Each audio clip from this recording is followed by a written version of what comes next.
अस्सलाम वालेकुम। मैं थोड़ा मलक हनीफ 374 तहसील जड़ावाला ज़िला फैसलाबाद। जनाब हमारी कॉमन शहजादी का 2 मिलियन 1 पॉइंट होया उनकी हफ्ते नू सालगिरह है।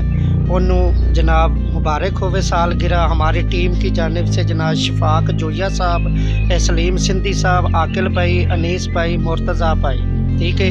जो हमारा इस्लामाबाद से शुएब भाई एडमन, ड्रीम यार खां ग्रुप का एडमन शुएब भाई, उनके तरफों कॉमन शहजादी नू जनाब 2 मिलियन 1 पॉइंट का मुबारक होवे सालगिरह मुबारक होवे। मलक हनीफ 374 तहसील जड़ावाला ज़िला फैसलाबाद जिंदा।